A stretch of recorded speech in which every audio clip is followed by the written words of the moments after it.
군벗 파이널.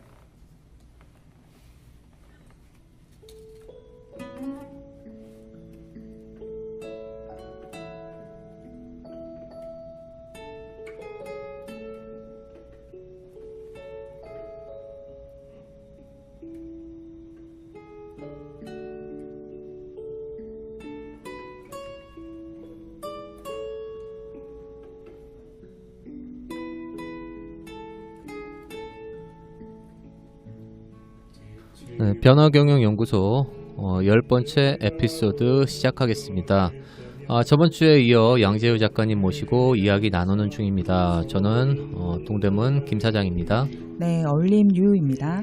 네, 안녕하세요. 팔기 콩두입니다. 예, 착한양입니다. 네, 작가님님 그 소개 좀 간단하게 다시 해주실래요? 예, 그 작년 말에 23년 다니던 회사 그만두고요.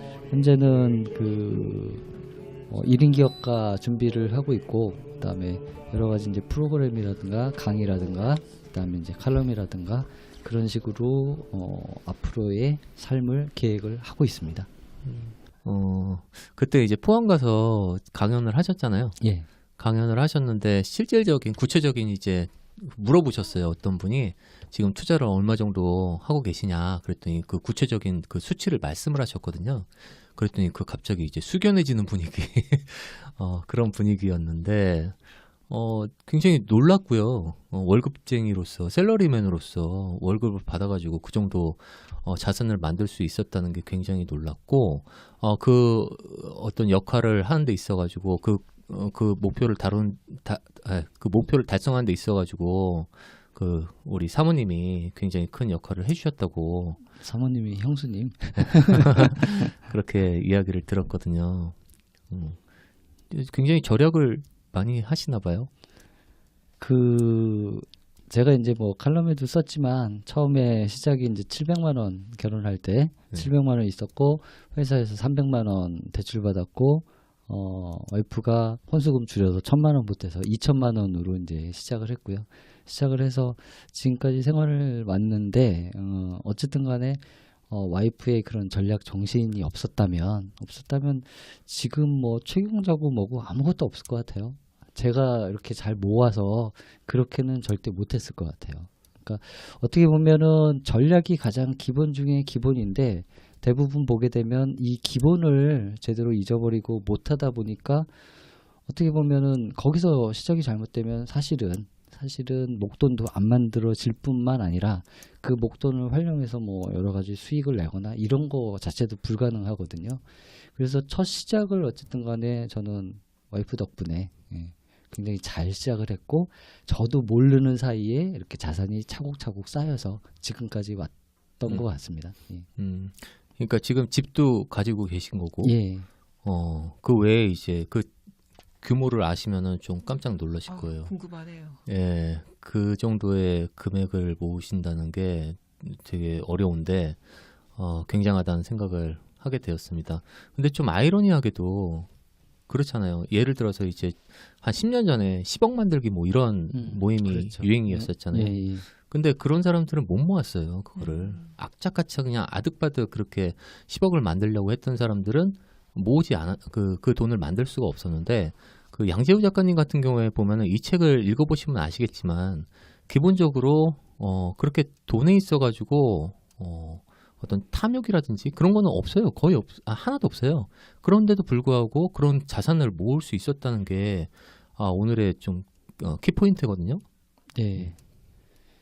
그 탐욕이라고 얘기하면 좀 그렇긴 한데요.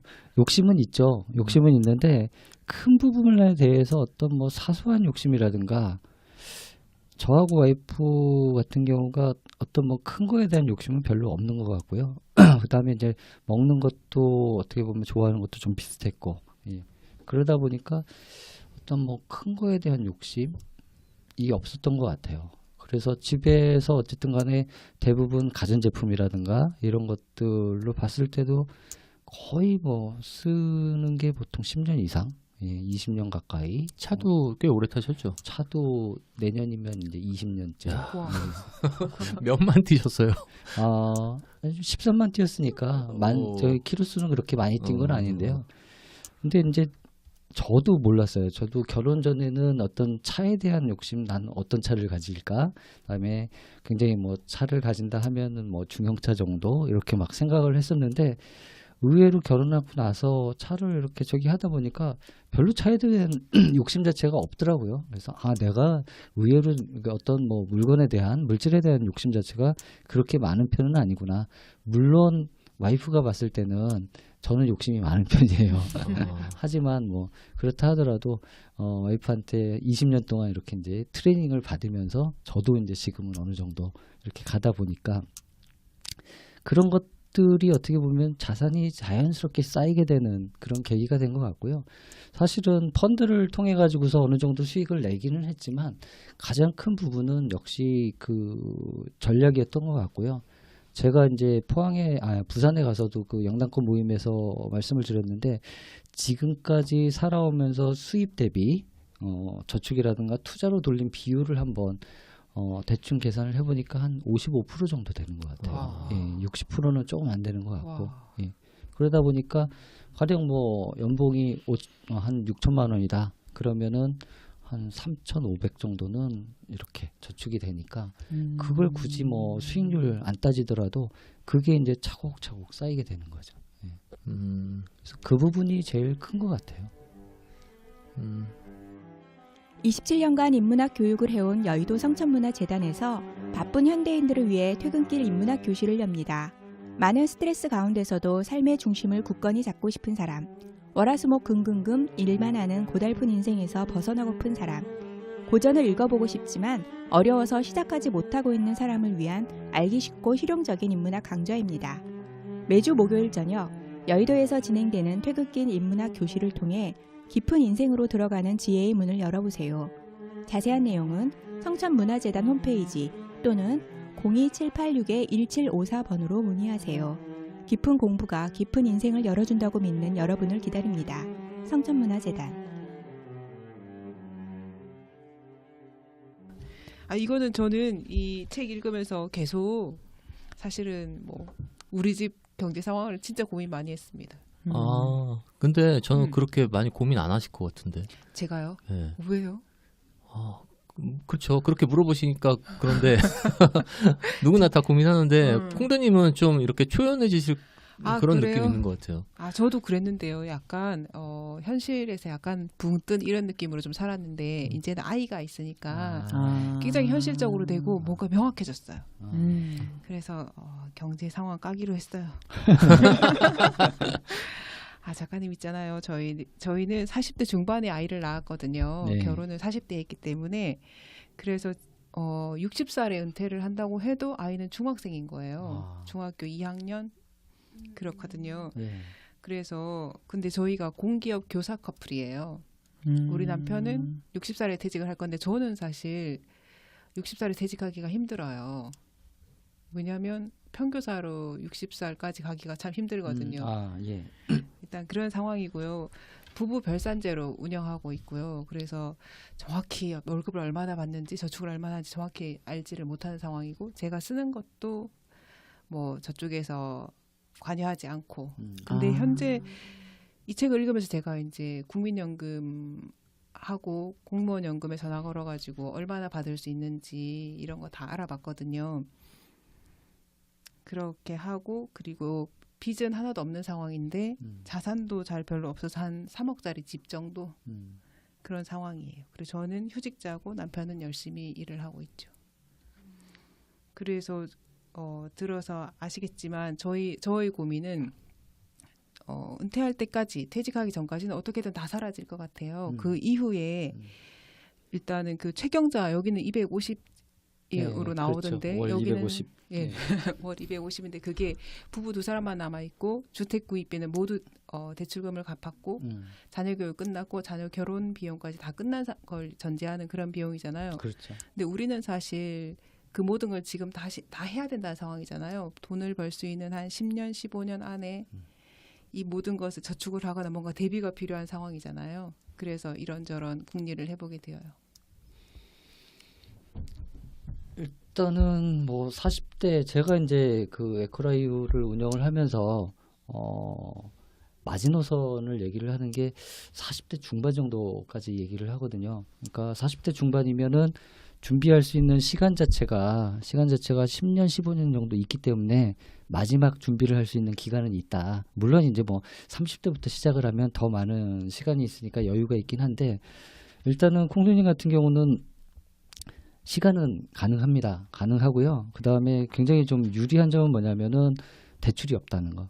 문제는 40대인데도 불구하고 대출이 있는 사람들이 의외로 많아요. 그러니까 집은 있는데 거의 뭐 집 가격의 반은 대출이 있다 보니까 그분들 같은 경우는 대출을 갚는 게 급선무고 근데 이제 대출을 못 갚게 되면 굉장히 위험한 상황. 소위 말하는 하우스푸어가 되다 보니까 근데 이제 콩두님 같은 경우는 그 부분이 없기 때문에 제가 봤을 때 크게 문제점은 없어요. 다만 이제 부부 별산제로 하신다 그랬는데 그거는 좀 서로 공개하셔야 돼요. 예, 공개를 하시고 제가 그 투자율을 말씀을 드렸는데 일단은 공개를 하시면은 수입이 일단 합산이 되실 거고요. 그다음에 지출되는 부분도 한 통장에서 그러니까 일단은 수입을 합치시고 그다음에 지출도 한 통장에서 나갈 수 있게 눈에서 직접 보일 수 있게 관리를 좀 해주셔야 되고요. 그 다음에 그렇게 되면서 그 투자 비율을 조금 올리셔야 돼요. 투자 비율을 제가 봤을 때는 조금 일반적으로 얘기할 때 권장사항은 한 40% 선이에요.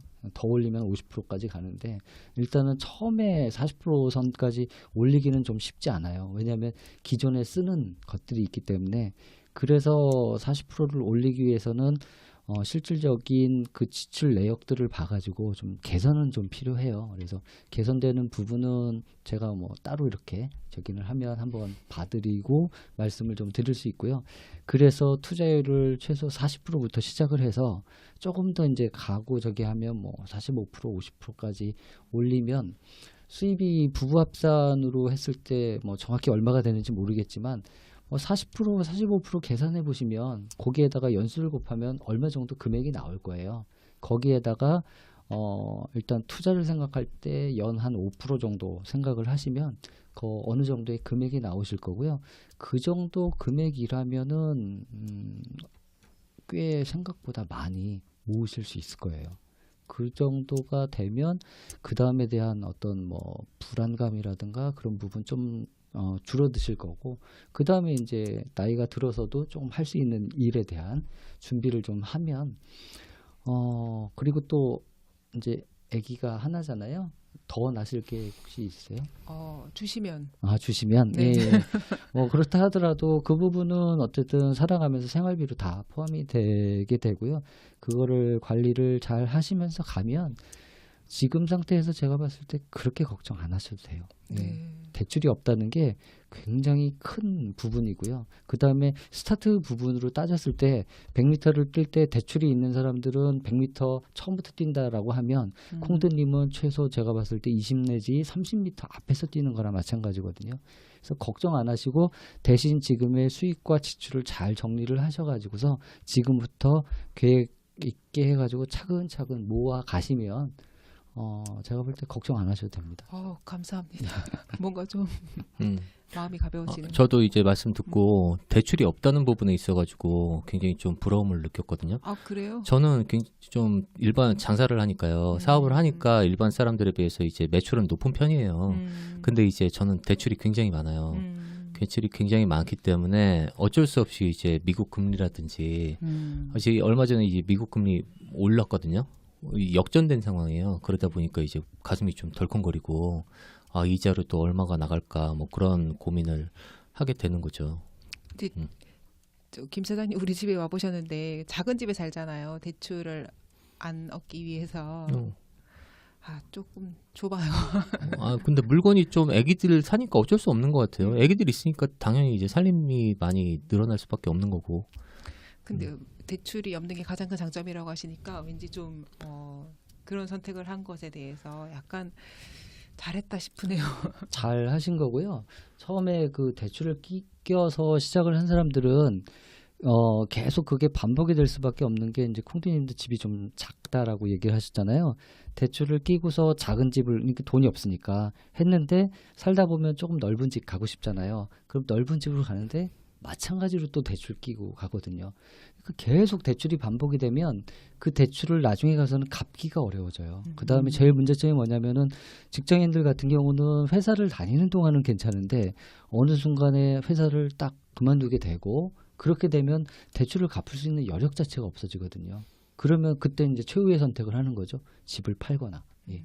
이렇게 되면 이제 자기의 보금자리가 없어지고 어떤 기반 자체가 무너지고 나면 그때서부터는 우리가 이제 돈의 주인이 돼서 돈을 쓰는 게 아니라 돈의 노예가 돼서 돈에 쫓겨버리는 그런 최악의 상황으로 갈 수밖에 없죠. 그렇기 때문에 대출은 정말 정말 무서운 거거든요. 예. 그 돈의 노예가 된다는 게 어떤 느낌이냐면 저희는 이제 장사 집안이니까 장사하는 사람들은 대부분 이제 대출을 많이 받아요. 그래가지고 이제 어릴 때부터 항상 부모님한테 이자 이야기를 많이 들었어. 공부 못하면은 너 왜 이렇게 공부 못하니 커서 뭐가 될래 뭐 그런 얘기를 하시잖아요. 근데 우리는 너 지금 이자가 얼마인지 아냐 뭐 이런 말씀을 들으셔가지고 지금도 제가 이자로 많이 돈이 나가고 있는데 그런 게 이제 압박이 지금 대를 거쳐가지고 이게 지금 저도 이제 대출을 받고 싶지 않거든요. 그러니까 대출을 받는다는 거는 순수하게 은행 좋은 일만 시키는 것 같아요. 그러니까 명절 때 되면은 그 뭐 사과 박스라든지 배 박스라든지 엄청 많이 해요, 은행에서. 돈 써줘서 고맙다고. 예, 감사의 의미로. 은행한테는 큰 고객이. 고맙습니다. 그렇게 해보겠습니다. 예. 그렇게 하시면 그러니까 걱정 안 하셔도 되고요. 대신 이제 그 계획을 착실하게 할 수 있는 그런 이제 개선은 좀 필요하고요. 그거에 따라서 가시면 걱정 하나도 안 하셔도 됩니다. 알겠습니다. 45% 알겠습니다. 예. 노력해보고 다시 찾아뵙겠습니다. 예. 그러니까 요즘은 빚이 없는 사람이 부자인 것 같아요. 그럼요. 연봉이 얼마 그런 거 현혹되지 않고. 아 그래요? 네. 부자네. 그럼요. 오늘 잘 오셨는데요. 아 그러게요. 네. 저는 작당 모임 하면서 이렇게 고민을 많이 하시길래 했더니 별거 아닌데요. 아, 별거 아니에요. 은퇴할 때 중학생인 아이 이게 참 고민이었어요. 자랑스럽긴 한데요. 그래도 사랑스럽고 기쁘긴 한데 그 점은. 그러니까 그 아까도 이제 그 계속 이제 얘기를 하지만 돈은 두려움을 유발하는 거지. 사실 자기의 씀씀이라든가 이게 계획 안에 있으면 크게 걱정하거나 그럴 거 하나도 없거든요. 예. 자꾸 이제 더 많이 쓰고 그다음에 어떻게 될까에 대한 고민 때문에 걱정 때문에 미래에 대한 불안 때문에 사실 거기에 대한 두려움을 갖고 있는 건데 사실 착실하게 자기가 어느 정도 바운더리 내에서 쓰고 수입이 들어오고 지출이 되고 이런 것만 머릿속에 있으면 굳이 걱정 안 하셔도 됩니다. 예. 알겠습니다. 자 이제 책 이야기로 하겠습니다. 그 류님이 책 소개 앞에 꼭지 하나만 읽어주실래요? 이 책은 경제서입니다. 대박이나 억소리가 나는 수익률이 아닌 현실 가능한 경제 생활을 이야기합니다. 이름하여 최경자. 최소한의 경제적 자유를 만들어야 한다고 일관성 있게 말하고 있습니다. 네, 그 책의 겹표지를 보면요. 책장에 꽂힌 재테크 책을 모조리 불살라 버리라. 장기 불황은 이미 시작됐다. 유리지갑 들고 고민하는 직장인들이여 이제 월급만이 유일한 재테크다. 라고 이렇게 쓰여져 있는데요. 굉장히 이제 실질적이고 그런 좋은 내용이라고 볼 수가 있는데 이 책을 쓰게 된 계기가 무엇이 될까요? 그 제가 이제 사내에서 이제 칼럼을 이제 연재를 하기 시작했었는데 그게 이제 경제에 대한 그런 부분들을 제가 이제 재무부서에서 10년 이상을 근무를 하다 보니 경제에 대한 어떤 상식이라든가 지식이라든가 이런 거를 좀 직원들한테 공유를 하고 싶다. 그렇게 해서 이제 칼럼을 쓰게 된 거고, 그게 이제 2년에 거쳐서 한 200편 이렇게 이제 쓴 거고요. 칼럼을 다듬은 그런 책이네요. 그렇죠. 예. 그렇게 해서 그 내용들을 이렇게 해서 첫 해에는 상식에 대한 어떤 지식이나 간단한 상식에 대한 얘기를 썼었고 다음에는 좀 시리즈처럼 썼었고요. 그 시리즈를 다듬은 책이 이 책입니다. 그 류님은 이 책 읽고 어떤 느낌 받으셨나요? 이 책을 읽고요. 사실 저는 경제 쪽 책을 거의 안 읽기 때문에 굉장히 오랜만에 경제학 책을 읽었는데 술술 넘어가더라고요. 네, 굉장히 잘 읽히는 책.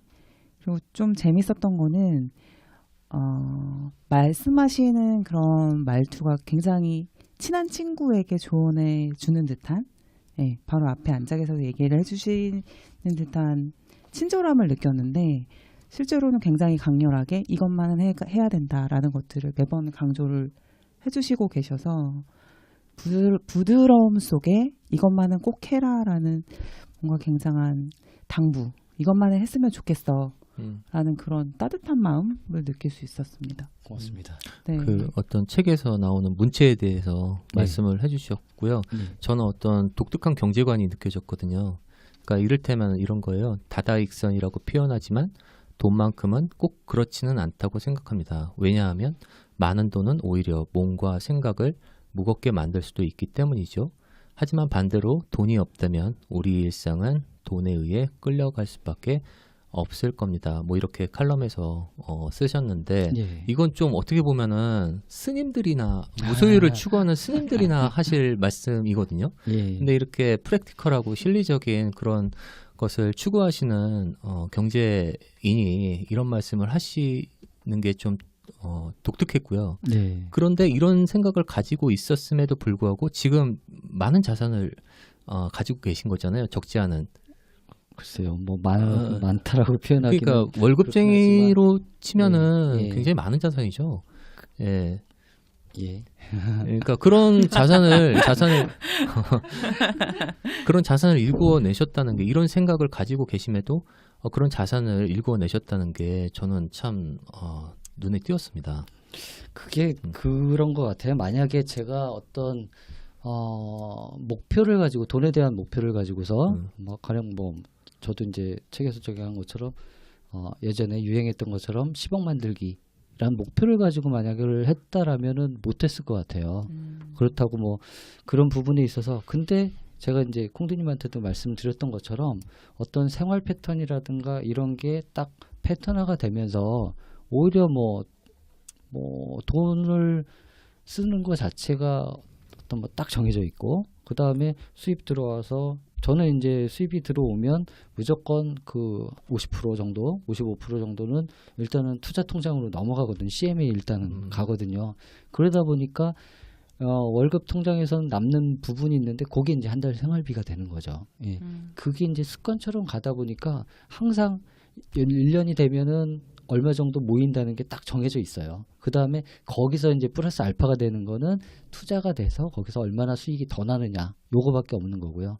그게 이제 매년 늘어나면서 거기다 수익 붙고 또 하나가 뭐가 있었냐면 이제 복리식이 되다 보니까 그걸 이제 안 찾는 거죠. 그래서 투자를 한 거에서 수익 이자가 붙고, 이자가 붙은 거를 가지고 또 투자를 하니까 거기에 이자가 붙고, 그 다음에 원금이 또 55%가 넘어오고 막 이런 식으로 되다 보니까 나중에는 뭐가 있냐면은 시간 문제일 뿐이지 네. 어떤 돈에 대한 문제는 아니었던 것 같아요. 그래서 저는 경제 공부를 할 때도 얘기를 하는 게 뭐냐면 시스템을 갖춰야 된다. 시스템을 갖춰놓으면 그 다음서부터는 굳이 신경 안 써도 돈은 자연스럽게 눈덩이처럼 굴러가면서 커지게 돼 있다라고 얘기를 하는 거거든요. 예. 뒤에 그 스노볼 효과라고 할까요? 예, 그렇죠. 그 효과를 톡톡히 예. 누리신 그런 경험을 가지고 계신 거네요. 예. 그리고 이제 최경자가 드디어 나옵니다. 난 묻고 싶었어요. 네. 형수님 계시니까 못 물어보겠어. 없어요. 첫사랑 아니세요? 아니요, 전혀 아닙니다. 전혀 아닙니다. 저는 함께 일하는 분 성함이 최경자. 아하. 나이가 어떻게 되세요? 함께 일하셨던 분 50대 후반. 이게 옛날 이름이에요. 네, 50대 후반이셨는데요. 정말 성함이 그랬어요. 그래서 제가 이 책을 읽고 있을 때, 맨 처음에 읽었을 때 그분 옆에 계셨어요. 이런 책이 있다고 아, 그랬었어요. 이게 이제 일본식 자자로 끝나는 일본식 이름인데 이걸 하니까 저는 책을 읽으면서 이분은 양재호 작가님의 첫사랑이 아닐까 생각하면서 제 첫사랑이 이제 생각났어요. 어머. 그러니까 남자한테 첫사랑은 그런 의미인 것 같아요. 잊혀지지가 않아. 그리고 자꾸만 불끈불끈 이게 생각이 나요. 그 첫사랑 이름이 선영이었어. 헐. 그러니까 뉴님 그 이름이 선영 씨잖아. 본명이 선영이잖아요. 그래가지고 잠깐 또 생각났고 그 다음에 그 정승우님 외버 네. 정승우님이 석촌동에 사세요? 맞아요. 석촌동에 사세요. 그 사람이 석촌동에 살았거든. 그러니까 또 한 번 불끈 그런 의미인 것 같은데 최경자에 대해서 경제서를 읽으면서 첫사랑을 떠올렸네요. 엉뚱하게 그렇게 됐어요. 봄이 왔긴 만나봅니다. 최경자에 대해서 좀 말씀을 우리 양재우 작가님의 핵심 네. 이론이거든요. 최경자에 대해서 좀 말씀을 해주십시오. 이제 이 책에서는 최경자에 대한 얘기만을 했고요. 지금 이제 준비하는 책에서는 최경자 외에는 제가 이제 최씨 3남매라고 얘기를 하는데 예. 그 최경자가 이제 중간입니다. 최경자가 중간이고 중간이고 이제 3남매 중에 막내가 최경성. 최소한의 경영적 성공의 줄임말이고요. 그다음에 첫째 그 형이 있는데 최인복이라고 최인행이라고도 하고 최인복이라고 하는데 그 최대한의 인문적 행복의 줄임말. 예. 그래서 최경자는 이제 그 들어간 것처럼 최소한의 경제적 자유잖아요. 왜 최소한이란 말을 붙였냐면은 사실 우리가 부자를 목표로 살죠. 경제적 부분에서는 돈이 많았으면 좋겠다. 돈이 많으면은 무엇도 사고 무엇도 가지고 여러 가지 자본주의 사회에서는 어쨌든 돈이 최고니까. 그래서 어떤 최대한의 것 부자라는 게 이제 최대한을 얘기를 하는 거니까 그렇게 하는데 그거를 목표로 살다 보니 결국 그걸 달성하지 못하면 실패자가 되는 것 같은 그런 이제 상황을 가지는데 저는 앞에서도 이제 계속 말씀드린 것처럼 어떤 경제적인 부분은 기반 자체 어느 정도 최소한의 어떤 생활을 할 수 있는 기반 정도가 어떤 수입이 되고 그게 유지가 될 수 있다라면 그 사람은 돈의 주인이 될 수 있다라고 생각을 해요. 돈이 많아야 주인이 되는 게 아니라 돈에 의해서 생활 자체가 휘둘리지 않는다면 그 사람은 어떤 돈의 주인으로서 돈하고 무관하게 살아갈 수 있는 그런 상태가 되는 거고 그래서 저는 예를 들 때 경제는 땅이 돼야 된다라고 얘기를 합니다. 자기의 기반. 그래서 그 땅은 어떻게 되냐면 땅을 밟고 다닐 수 있어야 되거든요. 근데 문제는 뭐냐면은 이 땅이 늪이 되고 어떤 그 강이 되고 이러다 보니까 문제는 사람들이 여기에서 자꾸 빠져들어가는 거예요. 빠져들어가다 보니까 자기의 생활을 못하고 여기에 허우적대고 그러다 보니까 이제 문제가 이제 발생이 되는 거죠. 그래서 생각하는 최경자에 대한 기준은 사람마다 좀 다릅니다. 그래서 저는 최경자의 기준을 책에도 썼다시피 월 250만 원 정도로 이제 얘기를 해놨는데요.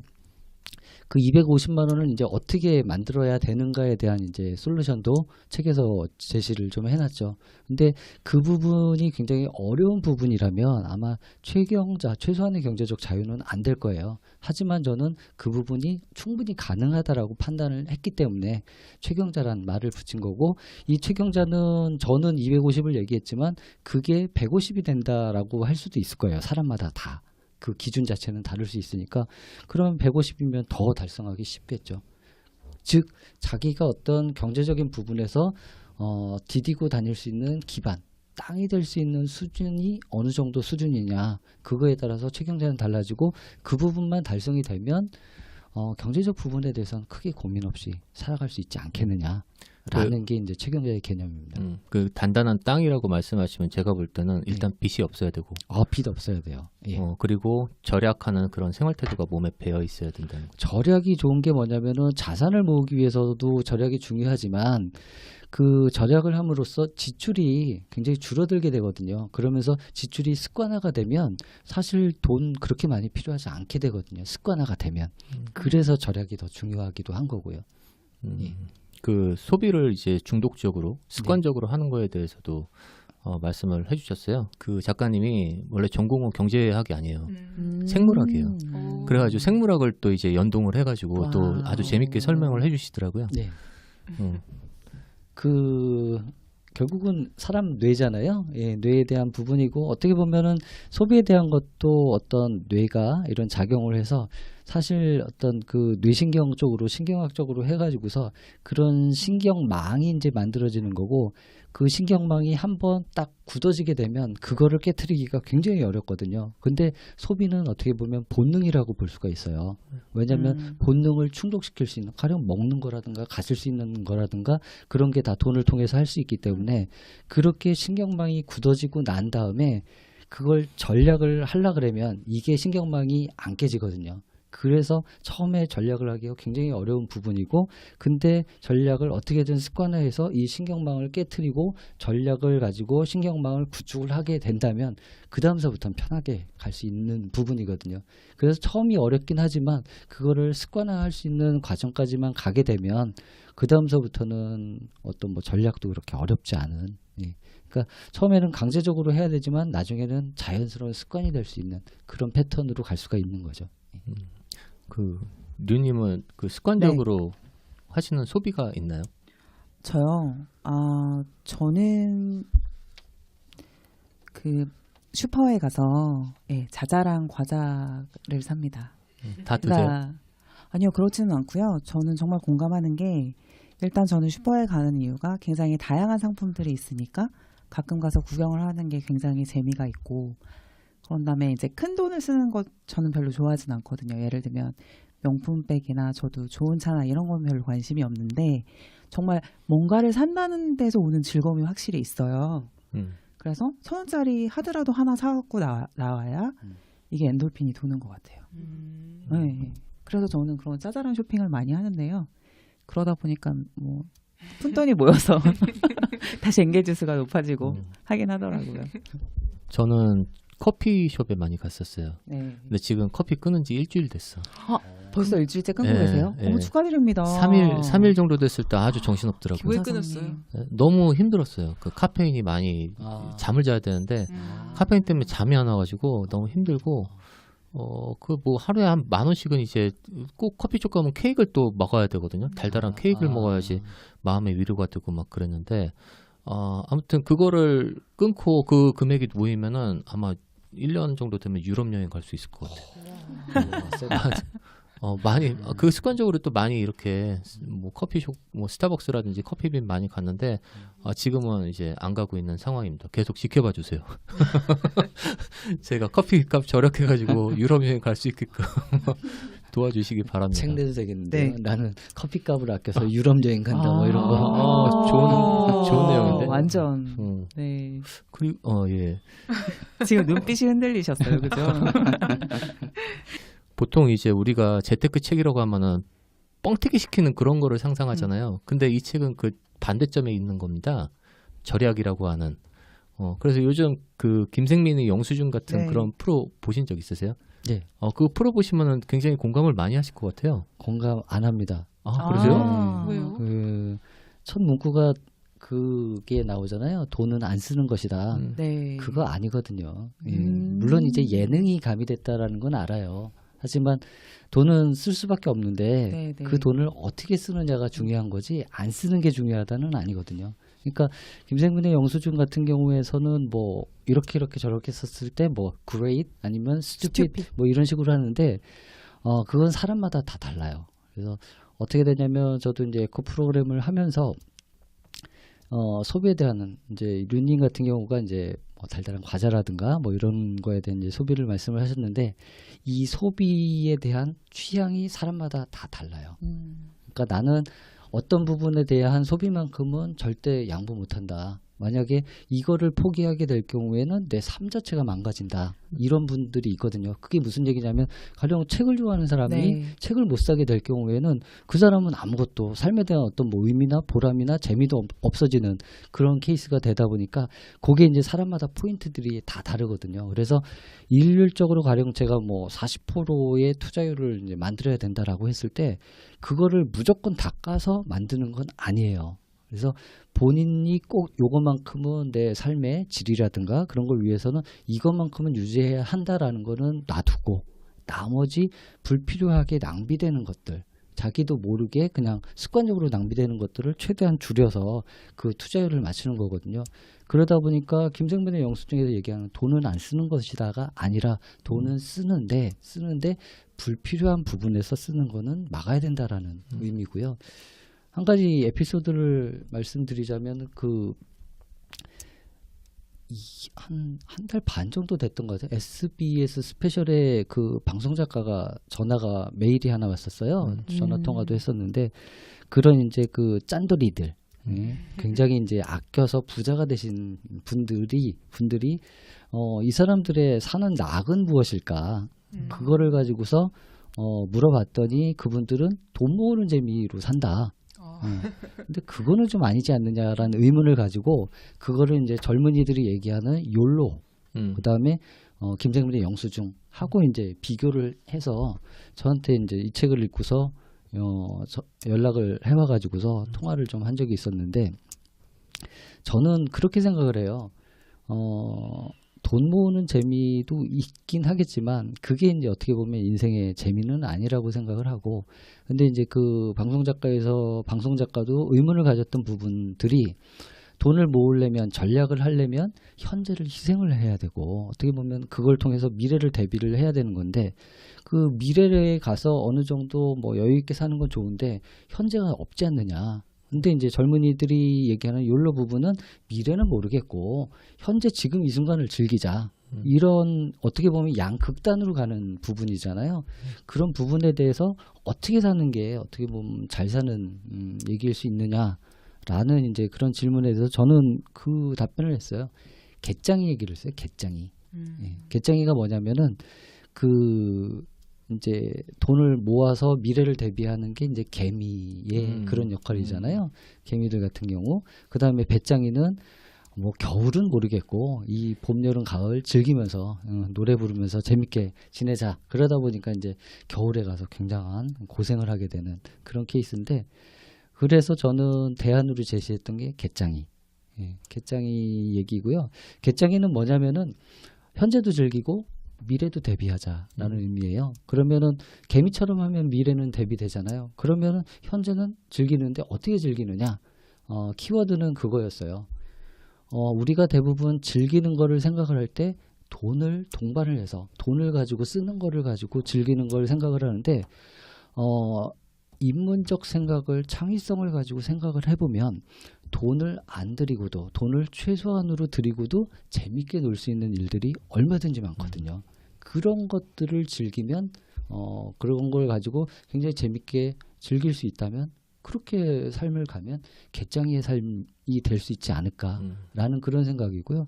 그래서 제가 하는 이제 에코 프로그램에서도 그런 얘기를 많이 하거든요. 실제 그 오프에서도 돈을 들이지 않고 어떤 뭐 할 수 있는 그런 것들에 대한 생각을 하는데 그런 생각을 가지고 고민을 하면 굉장히 많은 것들을 할 수 있거든요, 사실. 근데 우리는 문제가 뭐냐면은 편하게 돈이 이만큼 돼 있으면 그걸 가지고 쓰는 그런 행복만 찾다 보니까 어떻게 보면 또 하나의 어떤 진짜 즐거움 이런 거를 놓치고 살아가는 거죠. 그래서 제가 생각하는 대안은 충분히 갯장이로서도 살아갈 수 있지 않겠느냐 이런 생각을 가지고 있습니다. 그 돈을 좀 모으셔가지고 형수님이랑 이제 해외여행 손잡고 이렇게 가시는 그런 꿈을 꾸시고 계신데 얼핏 보면은 이렇게 돈을 안 쓰시는 분이 해외여행 간다고 하면은 좀 안 어울릴 것 같은데 그것도 이제 갯장의 한 면이라고 볼 수 있겠네요. 그럼요. 충분히 갈 수 있죠. 요즘 이제 욜로족이라고 그러잖아요. 뭐 그것도 힐링하는 지쳤지, 네 편한 대로 살아 뭐 이런 식으로 이렇게 나온 것 같은데 한편으로는 그 여행을 가고 싶은데 돈이 없는 거예요. 그러니까 대출을 받아가지고 여행을 가는 사람들도 있더라고요. 어떻게 보면은 꼭 미래를 대비를 해야 되는 그런 부분도 필요한데 이제 책에서도 그 실험에 대한 얘기가 나오잖아요. 그 젊었을 때는 굉장히 이제 잘 살았는데 나이가 들어서 비참해지는 케이스랑 그다음에 그 젊었을 때는 가난했지만 나이가 들어서 좀 풍요롭게 산 사람. 그 이야기가 저는 굉장히 와닿았어요. 했는데 욜로족으로 사는 사람들은 분명히 나중에 가서 대비를 안 했으니까 어려워질 수밖에 없거든요. 그럼 삶 자체가 나중에 가서는 최악으로 흘러갈 수밖에 없는 거죠. 그러면 죽을 때 돼서는 내가 그동안에 왜 이렇게 고생을 하면서 살아야 됐을까라는 후회가 더 클 수밖에 없거든요. 물론 이제 그렇다고 해서 그 노후를 대비하기 위해서 좀 전에 말씀드린 것처럼 개미처럼만 살아서도 또 후회가 되긴 마찬가지고요. 그러다 보니까 개짱이처럼 사는 게 저는 지금 우리가 살아가는 세상에서는 가장 어떻게 보면은 괜찮은 방법이지 않을까, 예, 그렇게 생각을 합니다. 저는 궁금한 게 말씀을 들으면서 생겼는데요. 그러니까 예전에 이제 작가님을 가끔 배웠을 때는 워낙에 경제학 쪽 얘기를 하시다 보니까 변경현 연구원들 선배님들의 그런 대부분의 모습과는 굉장히 결이 달랐던 거죠. 그래서 어떤 연결고리로 여기서 인문학을 하고 계실까라는 궁금증을 사실 가졌던 것 같아요, 저는. 근데 이제 저는 이 책을 읽으면서 사실은 경제학 책인데 경제학을 가장한 오히려 인문학으로 이끄는 책이라는 생각이 많이 들었거든요.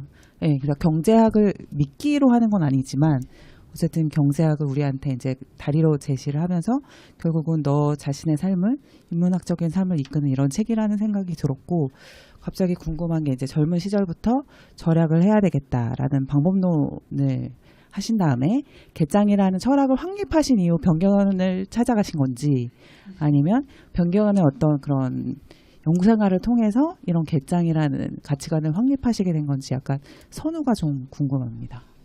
일단 전략이라는 거는 제가 한 건 아니고 와이프에 의해서 예, 트레이닝을 받은 케이스고요.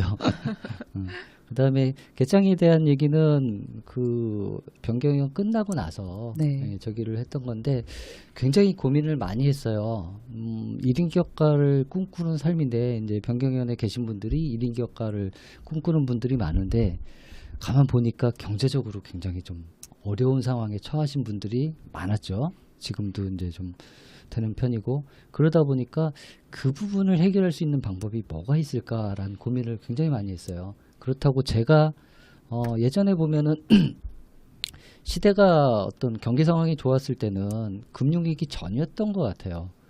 그때는 1인 기업가들도 꽤 많았었고 그 다음에 강의시장, 교육시장 여러 가지 시장들이 상황이 좋다 보니 거기에서 어떤 뭐 그렇게 대단한 성공을 거두지 않은 사람도 뛰어 들어가서 생활비 이상을 좀 벌 수 있는 그런 상황이었던 것 같은데 글로벌 금융위기 이후서부터는 기업이라든가 이런 데서 모든 그런 교육 관련 예산이라든가 비용 자체를 줄이다 보니 어떻게 보면은 그쪽도 부익부 빈익빈이 되는 그래서 굉장히 지명도가 있고 유명한 사람들은 그런 강의라든가 그런 거를 여전히 많이 하고 계신데 나머지 사람들 그 밑에 이제 그레이드가 떨어지는 뭐 그레이드라니까 유명도가 좀 떨어지는 분들은 이제는 생활 자체가 어려워지다 보니까 뭐 투잡을 하지 않으면 더 이상 1인 기업가로서 생활하기 어려운 경제적 부분에 이제 암초에 걸려서 그런 부분들을 생각을 했을 때 저는 후자가 될 거라고 생각이 들더라고요. 저는 그렇게 해서 뭔가 그쪽으로 어떤 성공을 좀 거두기는 좀 어려울 것 같다. 그렇다면 또 다른 대안이 무엇일까? 라는 그런 개념에서 이제 책임자에 대한 생각을 좀 했었고요. 그래서 책임자에 대한 생각을 하면서 하다 보니 또 하나의 이제 봉착되는 문제가 개미처럼 이렇게 미래를 대비하는 건 좋은데 그럼 현재는 뭘까? 현재는 즐겨야 되는데 거기에서 이제 나온 고민이 그러면 어떤 돈에서 좀 벗어나는 그런 행복을 어떤 창의적으로 찾고 첫 경험을 한다든가 네. 여러 가지 것들을 우리가 생각을 안 해서 그렇지 그런 거를 경험을 할 수 있게 하면 현재도 충분히 즐기면서 미래도 대비할 수 있는 좋은 방법이 되겠다라고 이제 생각을 했던 거죠. 그 형수님의 절약 이야기가 많이 나오는데 구체적으로 어느 정도 절약을 하세요? 이건 와이프 얘기를 좀 들어봐야 될 것 같은데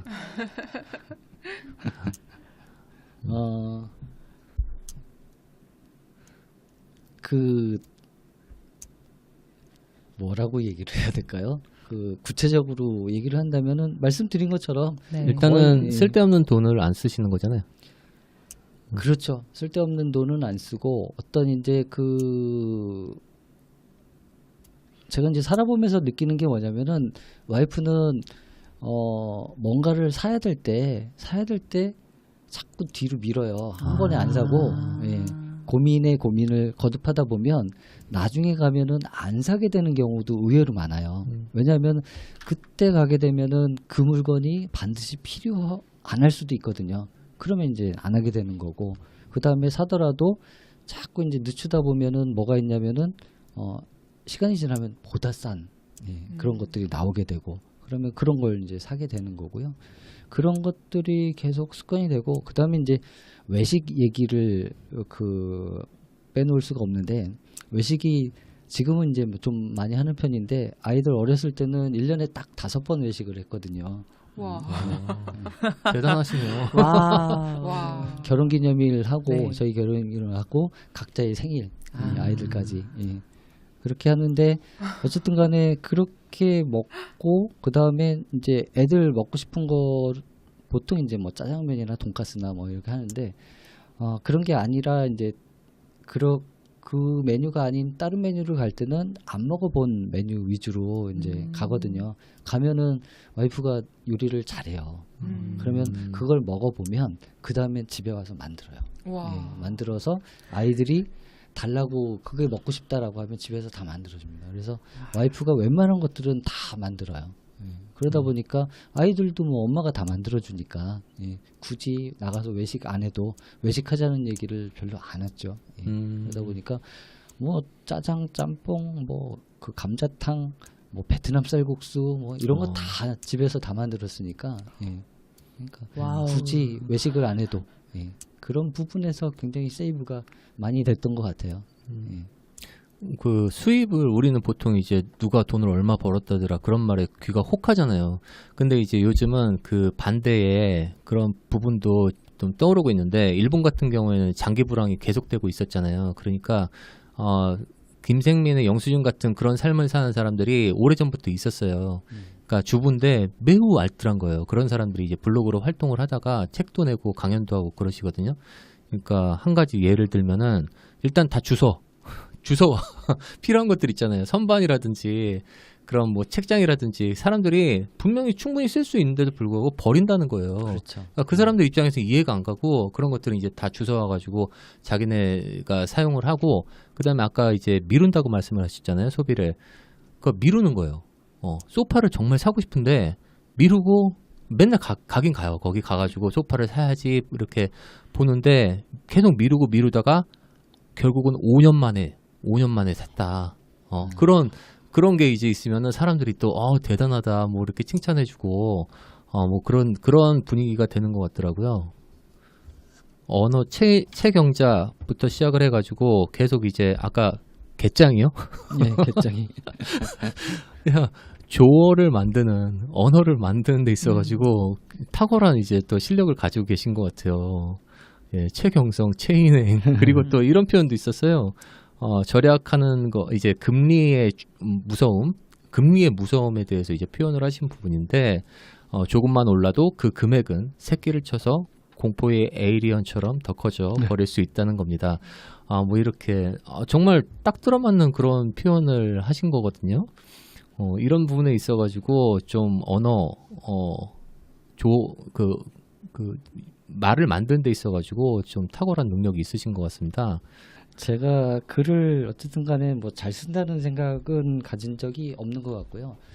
어쨌든 간에 그 말씀드린 것처럼 이제 말을 하는 것처럼 그런 식으로 이제 계속 하다 보니까 그런 거고, 근데 조금은 예전에는 이런 이제 조어라든가 이런 부분을 좀 했는데 요즘은 조금 잘 안 되는 것 같아요. 머리가 좀 굳은 것 같아요.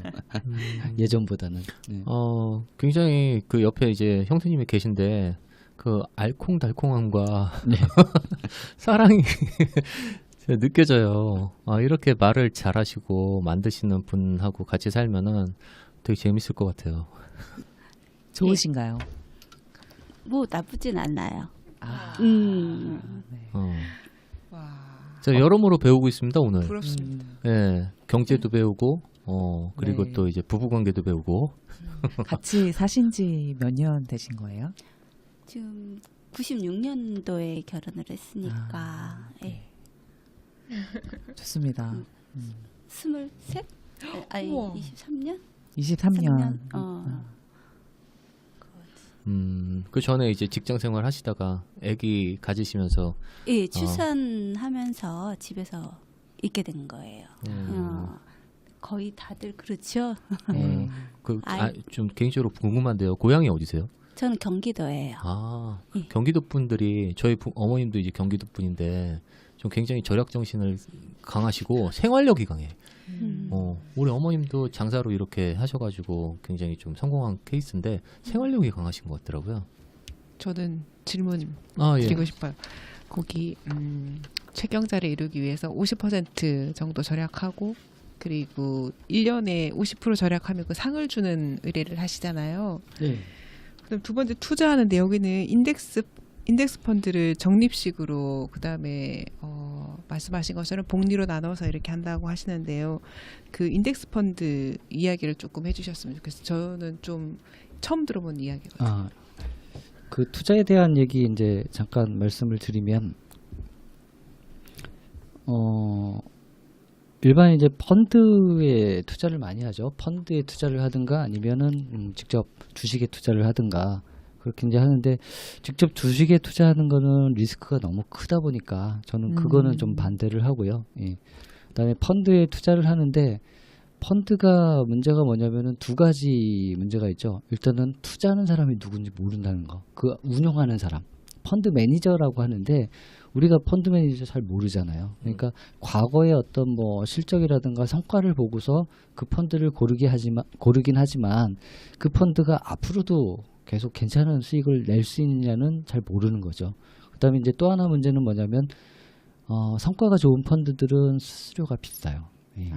네. 보통 보면은 일반적인 주식형 펀드가 1.5%에서 뭐 해외까지 가게 되면 한 3%까지 수수료율이 나오는데 지금 은행 정기예금 금리가 최대 높아야 한 2% 정도 되잖아요. 예. 그렇게 따지면은 은행 정기예금보다 거의 뭐 똔똔이거나 더 높은 부분 그 율이 수수료로 나가다 보니까 어떻게 보면은 되게 아깝죠. 예. 그 다음에 만에 하나 그게 원금 손실이라도 난다면 그럼에도 불구하고 수수료는 떼가잖아요. 화나죠. 예. 그래서 그 부분을 좀 대비할 수 있는 게 뭐냐면 인덱스 펀드라는 거는 말 그대로 주식시장의 주가 지수가 있잖아요. 그 주가 지수랑 거의 똑같이 움직이도록 설계를 한 펀드예요. 예. 그래서 어떻게 하면 되냐면 그 주가 지수를 좌우할 수 있는 큰 회사들 주식만 모아놓으면 거의 그거에 따라 움직이거든요. 그러다 보니까 펀드 매니저가 솔직히 그렇게 뭐 크게 어렵게 하지 않아도 되거든요. 그래서 펀드 수수료가 쌉니다. 인덱스 펀드는. 인덱스 펀드가 싼 거는 한 0.78%에서 한 뭐 1% 정도 수준. 예. 그러다 보니까 기존의 어떤 펀드보다는 한 반 정도? 예. 그렇게 이제 되는 거죠. 그 인덱스 펀드 같은 경우는 왜 유리하냐면은 즉 주가 흐름만 좀 볼 수 있으면 주식 시장의 흐름만 좀 볼 수 있으면 투자를 좀 할 수 있다는 거고요. 그래서 주가 흐름 자체가 좀 많이 떨어져 있다. 떨어져 있으면은 거기다가 투자를 했을 때 그러면 이제 올라갔을 때 판다라고 하면은 어떻게 보면 개인들도 투자하기가 조금 쉬운 그런 펀드라고 좀 볼 수 있고 그다음에 수수료도 싸니까 예. 그래서 인덱스 펀드를 추천을 드리는 거고요. 그 다음에 지금은 이제 시대가 저기 2013년도에 나왔으니까 한 5년 정도 흘러서 지금은 더 좀 좋게 나온 게 ETF라는 게 있어요. 그것도 이제 펀드의 일종인데 공부를 좀 해야 되지 않나요? 예, 좀 해야 돼요. 그래서 거기에 대한 부분은 제가 그 저기 뱅크샐러드 쪽에 그 펀드엔 ETF 투자기라 그래서 지금 그 연재를 좀 하고 있어요. 그래서 그거를 아마 좀 읽어보시면 도움이 좀 되실 거고요.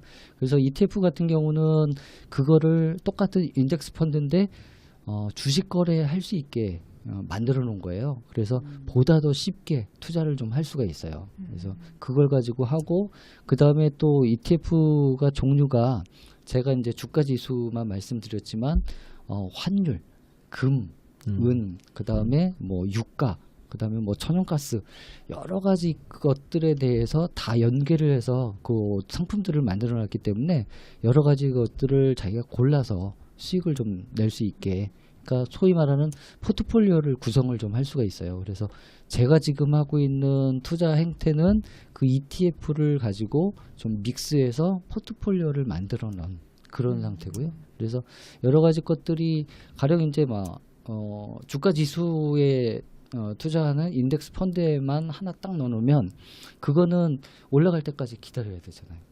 올라가지 않으면 수익이 안 나는데 이거를 다양하게 포트폴리오를 구성을 해놓으면 어떤 거는 올라가서 제가 생각한 5% 수익이 나면 그거 팔면 되는 거고, 좀 기다렸다가 또 보면 이쪽에서 또 수익 나면 팔면 되는 거고, 이런 식으로 그 타이밍이 엇갈려 가지고 올 수가 있다 보니까 이 계속 보면서 수익을 좀 낼 수 있다는 장점이 있거든요. 그래서 저는 지금 그거를 ETF 포트폴리오 투자법이라고 저는 이제 스스로 이름을 좀 붙여놨는데요. 그런 식으로 좀 투자를 하고 있는데 이 정도까지 가려면 사실 공부를 좀 해야 돼요. 그럼 저희 같은 초보자 무대한들은 좀 일도 접근이 모르는 어렵겠군요. 인덱스 경화에 펀드에 투자라는 말씀이시죠? 인덱스 펀드에 투자를 하면 되는데 그 전에 이제 제가 그 같이 공부를 하면서 반드시 얘기하는 것 중에 자기의 성향 자체, 투자 성향 자체를 먼저 돌아봐라라고 얘기하는데, 저런 분들이 있어요. 그 평생 정기예금 적금만 해오셨는데 은행에 갔더니 만기가 돼서 이제 찾으러 은행에 갔더니 은행 직원이 이 펀드가 지금 굉장히 수익률이 좋은데 이거 한번 넣어보시라고 했는데 나중에 보니까 막 마이너스가 나고, 그렇죠. 이래서 이제 어떻게 하느냐 막 은행 직원하고 싸웠던 그런 케이스가 있는데, 자기 성향이 원금 손실 나는 거를 감당할 수 없으면 절대 투자하면 안 돼요. 그런 분들은 정기예금 적금만 해야 돼요. 예. 근데 그거를 잃어버리고 남들이 투자해가지고 수익률이 이만큼 났대더라, 그래서 나도 해봐야지 했다가 그거 되면 그 사람들은 완전히 무너지거든요. 그래서 본인 성향이 나는 투자 성향으로 그런 거를 감내할 수 있다라고 생각하면 해도 되지만, 그게 아니라면 아예 공부 안 하시는 게 오히려 나아요. 네. 그거 했다가 더 마음에 상처받고 화병. 화병 나요. 그러니까 개인이 투자해야 할 거는 일단 수수료가 싸야 되고, 네. 그리고 또 쉬어야 되고, 그 또 리스크가 좀 적어야 된다. 리스크 적어야죠. 근데 이제 리스크가 적은 거는 수익률을 낮추면 좀 적어질 수 있죠. 처음에 말씀드린 것처럼 뭐 10% 20% 수익률을 생각을 하면 도달하기 어렵지만, 뭐 5% 생각하면 그거보다 훨씬 쉽고, 더 쉬운 거는 3%만 생각한다면 그거는 뭐 하루 이틀만 해도 3% 수익률을 날 수 있거든요. 예. 그런 식으로 이제 운용을 하는 게 낫다는 거죠. 그리고 이 책에서는 그 최경자 250에서 기본 생활비를 국민연금으로 충당한다고 이렇게 나오는데요. 근데 네. 국민연금은 지금 65세 돼야지 수령 가능하잖아요. 근데 우리가 퇴직은 일찍 하는데 그러면 65세까지는 국민연금 그 기본 생활비로 상정했던 그 돈이 없는 거잖아요. 그러면 네. 당장 벌어야 된다는 얘기가 되는데 그 부분은 어떻게 할 수 있을까요? 그래서 제일 어려운 부분이 그거 같아요. 이제 제가 책에서도 얘기한 것도 이제 국민연금만 얘기한 건 아니고 개인연금, 퇴직연금까지 다 얘기를 했던 거고요. 개인연금, 퇴직연금은 55세서부터 받을 수가 있어요. 그래서 55세서부터 받을 수가 있기 때문에 그거를 10년으로 설계를 해놓으면 자연스럽게 국민연금으로 넘어갈 수 있는 그 다리 역할을 할 수가 있거든요. 그래서 그 부분에 대해서 이제 저 때는 어떤 생각만 가지고서 이제 책을 썼던 거고, 지금은 이제 제가 막상 회사를 나온 그런 상태다 보니까 이제는 현실이 됐죠. 그래서 저는 어떻게 했냐면은 개인연금을 어떤 연말정산을 위해서 계속 이제 매년 한 300~400만 원씩 벌던 게 지금 거의 한 5천만 원 가까이 이제 쌓여 있고요. 개인연금이. 그 다음에 퇴직연금은 회사에서 이번에 이제 나오면서 퇴직금하고 그 다음에 명퇴금, 그거를 가지고서 퇴직연금에다 다 넣었어요. 저는 그거를 따로 찾아서 생활비나 이거 쓸 계획은 없고, 지금 이제 제가 50세 정도 됐으니까 퇴직연금을 운용을 해서 5년 정도 되겠죠. 5년 정도 되고, 그거를 가지고서 만 55세서부터 65세 10년 동안, 아니면 70세까지 한 15년 동안 퇴직연금에서 나오는 그거를 가지고 연금으로 일단 기본 생활비를 좀 하려고 그래요. 예. 그래서 국민연금만 생각하면 65세지만 개인연금, 퇴직연금까지 감안을 해서 그거를 어느 정도도 조금씩 받을 수 있게 계속 불입을 해놓으면 거기에 거기서 나오는 부분들이 생활비가 좀 될 수 있으면 보탬이 될 수 있어요. 네, 이해가 됐습니다. 예. 근데 또 한 가지는 그 국민연금 수령자가 사망하는 경우가 생기잖아요. 그런데 만약에 외벌이인 경우는 전업주부인 경우는 그 수입이 없어지는 거잖아요. 아닌가? 그 상속이 되나요? 상속되죠. 유족연금이 있죠. 그렇구나. 예, 네, 유족연금. 잘 몰랐습니다. 예, 유족연금은 60%밖에 안 돼요. 예, 그래서 그거는 뭐 어쩔 수 없고요. 예. 그러네요. 알겠습니다. 네.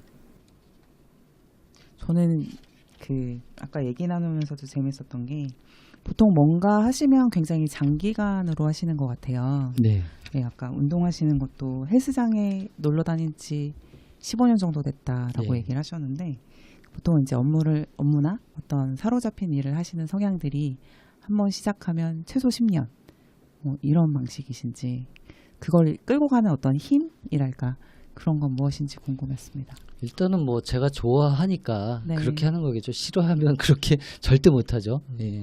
그리고 또 욕심이 많지 않으신 것 같아요. 이렇게 과도하게 뭔가 이렇게 한번 복근을 만들어 보겠다 하면서 전투적으로 이제 헬스클럽에 가잖아요. 그런 욕심은 없으신 것 같아요. 그 운동이라든지 경제 면에 있어서도. 그런 것 같아요. 예, 제가 생각을 할 때도 그거를 반드시 이뤄야 된다. 예.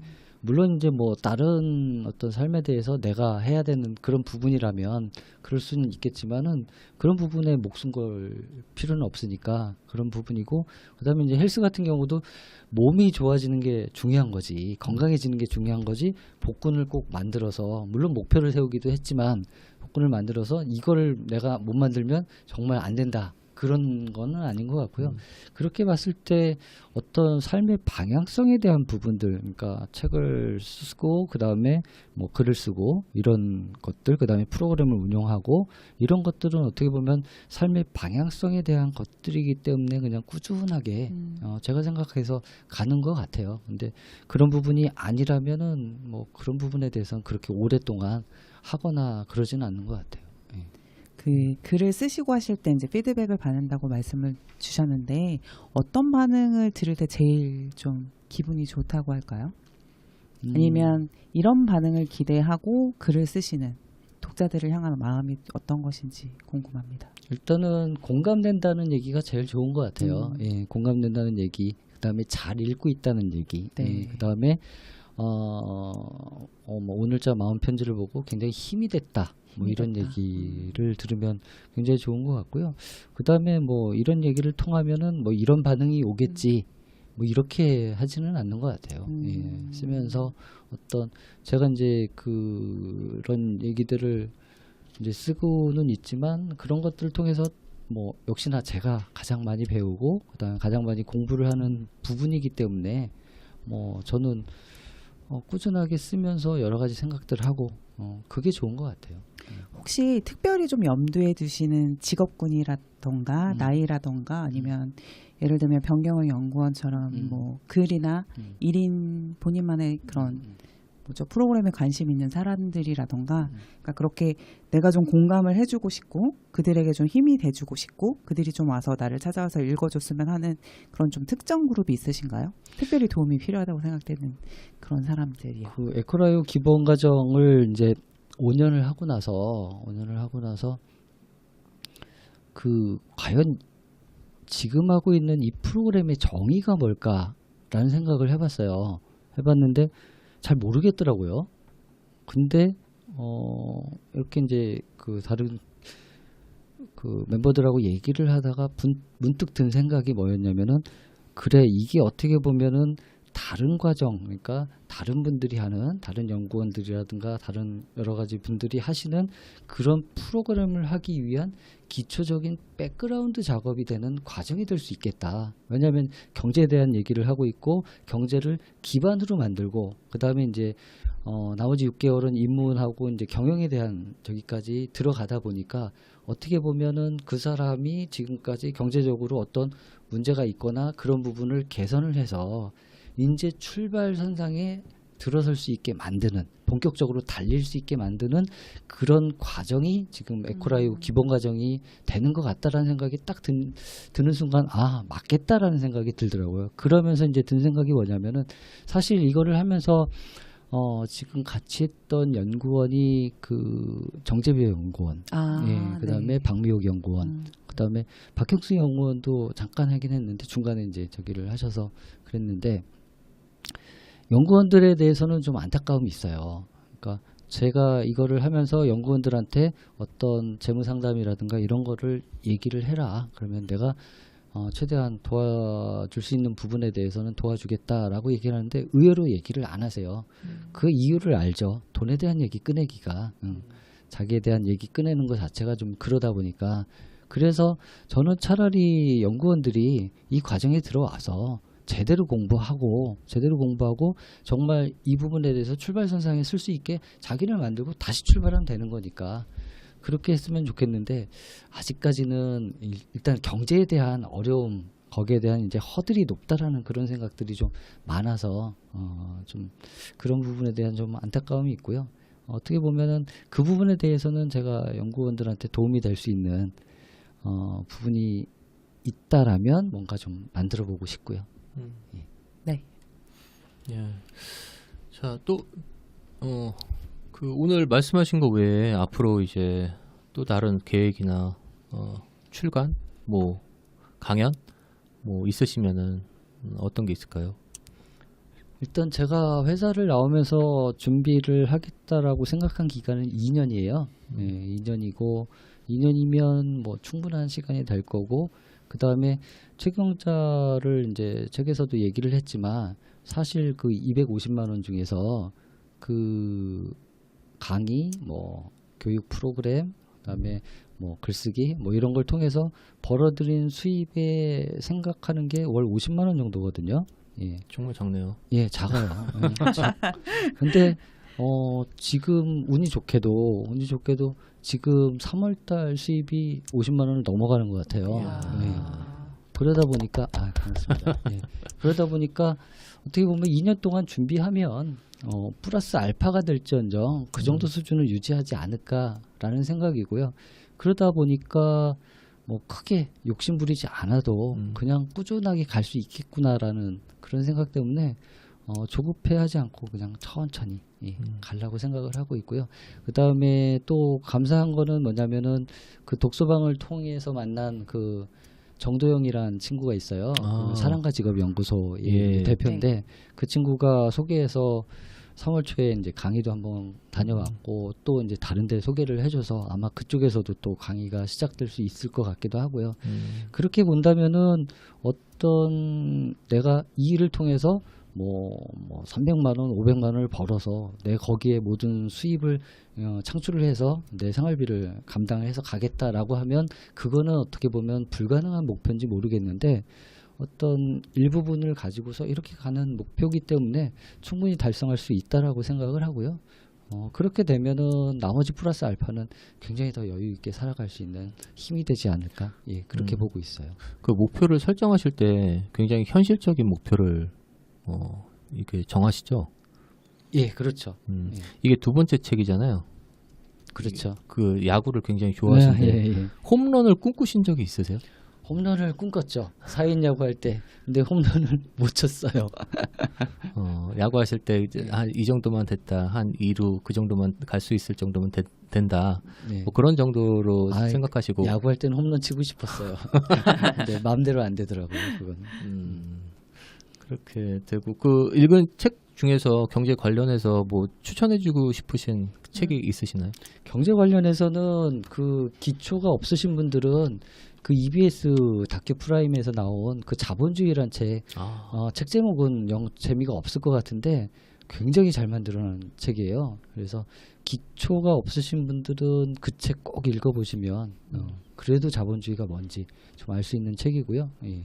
그래서 제가 이제 쓴 글 중에서도 경제 추천도서 탑 10 해가지고서 10개 이제 목록 찍어놓은 것들이 있는데 그 10개 책을 읽어보시면 그 정도만 읽으셔도 경제의 흐름에 대해서는 어느 정도 좀 알 수 있지 않을까 그렇게 좀 생각을 하고 있어요.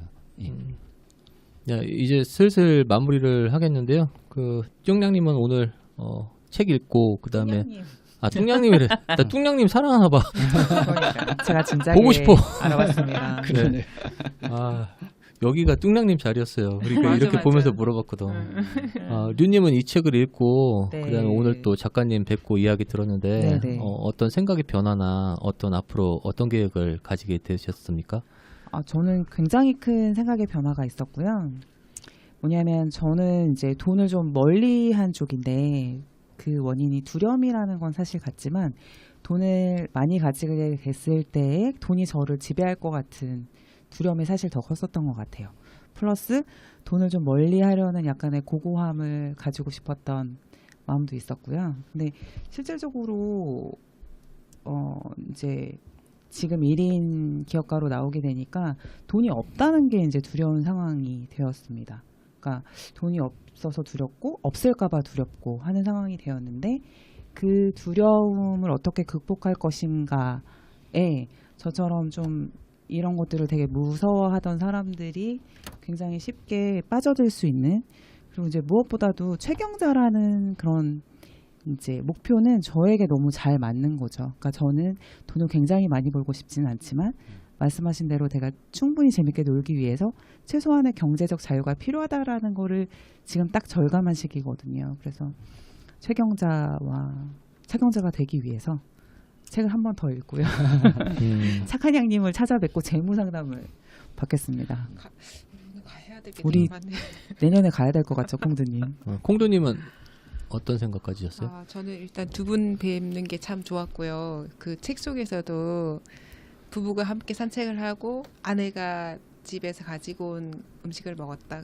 굉장히 행복했다. 이런 얘기가 있어서 참 궁금했었거든요. 되게 보기가 좋고요. 저는 실질적인 조언을 얻었기 때문에 일단 해본 다음에 그 다음에 한 발짝 나간 다음에 보이는 거 가지고 다시 뵙고 싶은 생각이 들고요. 월급쟁이가 월급 받아서 살아가는데 그거 그리고 별다른 대단한 경제 공부를 한 것도 아니고 상식이 있는 것도 아닌데 어쨌든 그 상황에서도 굉장히 상식적인 얘기를 하시는 거잖아요. 아껴서 살고 고안해서 어떻게 하고 저는 뭔가 좀 좋은 멘토를 만난 그런 느낌이 있어요. 그래도 어쨌든 제가 해본 다음에 뭐라고 그 다음에 여쭤볼 수 있을 것 같아요. 제가 제일 심각한 재무 상태인데요. 아 진짜? 왜냐면 빚이 많아요. 아 그래요? 네, 같이 가야겠다 그러면. 예, 대출받은 게 많고 그러기 때문에 그런데 일단은 알면은 덜 무섭다. 뭐 그런 거에 대해서 오늘 확실하게 느꼈습니다. 오늘 양재우 작가님 그리고 양재우 작가님 형수님 자리해 주셔서 정말 고맙습니다. 예, 조만간 더 훌륭한 책으로 만나 뵙기를 기대합니다. 예, 다음은 박미용 연구원의 구본영의 마지막 수업으로 뵙겠습니다. 청취해 주신 여러분 고맙습니다. 감사합니다. 움츠린 어깨 비추는 햇살 받으며 내가 가야 하는 길 네가 함께 가는 길 함께 있어도 빛나는 우리 너는 나의 법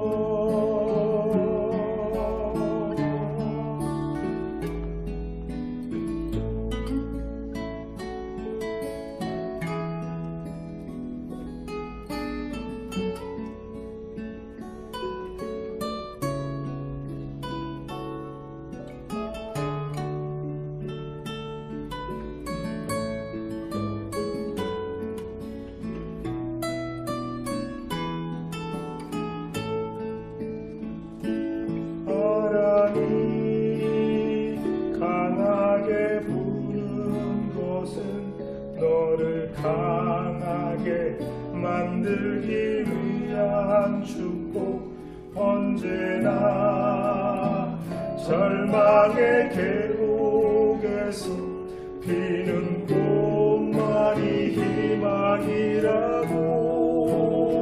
세상에 나가자고 이제 마주하자고 움츠린 어깨 비추는 햇살 받으며 내가 가야 하는 길 네가 함께 가는 함께 있어 더욱 빛나는